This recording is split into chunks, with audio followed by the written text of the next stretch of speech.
CBN Recife, propriedade intelectual. Com o economista e empresário belga-brasileiro Paulo Coelho Vieira. Paulo, bom dia.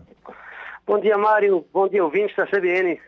Paulo, aproveitando que hoje é Dia Internacional da Mulher, o que é que isso significa do ponto de vista de propriedade intelectual e inovação, hein?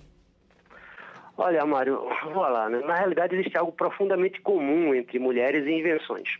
Não somente porque as mulheres foram inventoras desde o começo da história, mas por algo que é tão importante para a nossa sobrevivência enquanto espécie, que é a cooperação, e isso não se faz sem igualdade. A espécie humana pode ter diversos traços diferentes, amarelo, preto, branco, vermelho, alto, baixo, gordo, magro, diferença de gênero, de religião, etc. Mas, como do ponto de vista de uma mãe, tirando os casos patológicos, todos os seus filhos são iguais em amor. Do ponto de vista de ideias, essas diferenças de traços são absolutamente irrelevantes. Somos todos iguais e precisamos cooperar para sobreviver. Igualdade e cooperação. Talvez essas sejam as maiores lições que temos que aprender enquanto espécie humana, e as professoras, formadas na história, aparentavam inicialmente ter menos força, mas era só força física. E assim como aquelas bactérias que cooperam e por isso estão mais predispostas a sobreviver a um evento cataclísmico, as mulheres estavam fadadas a vencer por algo que parecia uma fraqueza: a necessidade de cooperação.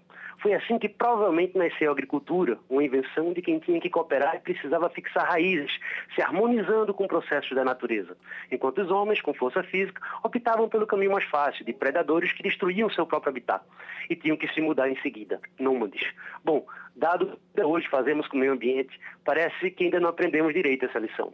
E foi provavelmente por esse mesmo processo que ainda nas tribos nasceram os primeiros núcleos de recursos humanos, RH, para lidar com uma das maiores dificuldades de qualquer administração: otimizar um jogo onde cada um entra com suas circunstâncias, mas tem que fazer um trabalho em conjunto. Se quisermos pensar em números, as mulheres hoje representam um mercado 2 vezes maior do que a China e a Índia combinados. Controlam o mercado consumidor de mais de 40 trilhões de dólares. E do ponto de vista de inovação, as mulheres já são responsáveis por mais de 1/3 das patentes depositadas no mundo. Isso porque nem sempre lhes foi permitido a elas serem depositantes e inventoras. A primeira patente de uma mulher nos Estados Unidos só aconteceu em 1809. Até então, as mulheres nunca deixaram de ser inventoras, mas tinham que lutar contra uma estrutura social que não permitia ou dificultava enormemente o crescimento econômico e político feminino. Até antes de 1809, invenções de mulheres tinham que ser registradas em nome do marido ou do pai. Filmes como Yentl, de Barbra Streisand, ou autoras como Ayn Rand, ou a própria história da Marie Curie, são boas ilustrações das dificuldades daqueles tempos. E nos tempos de hoje, resultado como os enormes aumentos de produtividade obtidos em projetos de mulheres e com mulheres, da área bancária à área científica, bem exemplificam a necessidade que o mundo tem das mulheres atualmente. Com o mundo crescendo em população e complexidade, precisamos de igualdade e cooperação.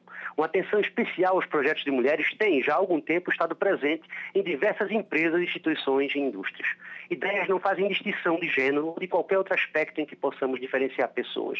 Muitas boas invenções vieram, inclusive, de mulheres filhas de escravos, como Madame Walker, entre tantas.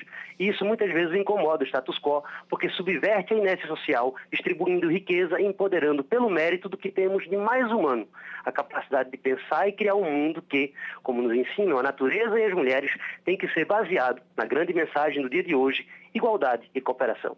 Obrigado, Mário. Obrigado ao ouvinte da CBN, em particular as mulheres. Ok, agradecemos então a sua participação também, Paulo Coelho Vieira. Lembrando que o material dessa entrevista está disponível no blog www.paulocoelhovieira.com e as dúvidas devem ser encaminhadas ao e-mail cbn@cispat.com.